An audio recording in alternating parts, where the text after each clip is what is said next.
So I had some trouble sleeping the other night, and at the time I wasn't sure if it was because it was hot as hell and our AC is shitty, or maybe it was because I was mid-cycle, which meant that my hormones were flushing, trying to keep my body temperature to rise up.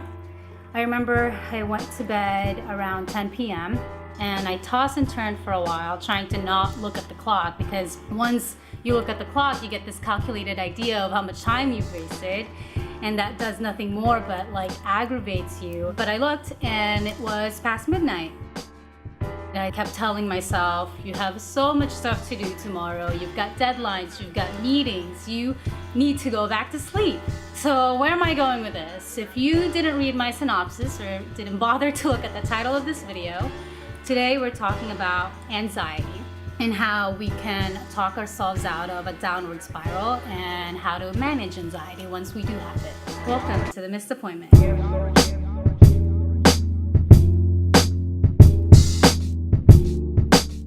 Before I start, I think it's important that we differentiate between anxiety and stress. Stress, I'd like to think more of a physiological response to some type of perceived threat, whether that's at the present moment or in the near future. And then anxiety is more of a psychological manifestation to this perceived threat. And that's where distorted thoughts and irrational thinking come into play. My difficulty sleeping that night, I think, stemmed from an anxious state that put my body in this stress mode. I was in a sweaty pan, my heart was beating fast, and my thoughts just kept racing. So finally I said, okay, relax. What you're doing right now is talking to your future self instead of your present self. Right now, at this very moment, you are laying on this comfy bed, snug as a bug, alive and breathing, and your only responsibility at this present moment is to rest. And so that's what I did. This mental shift of talking to my present self instead of my future self and re-centralizing and refocusing on my breathing kind of calmed my nerves down, and that helped me talk myself out of a downward spiral anxiety attack and put me to bed. Some other things you can try are natural remedies.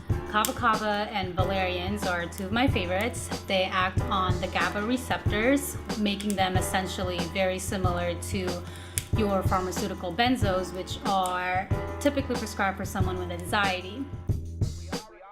Another thing you can check out would be some aromatherapy.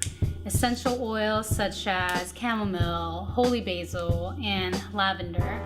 They are known to have these soothing relaxation effects. You can get them in vials, or you can get them in pill form, or even tea leaves.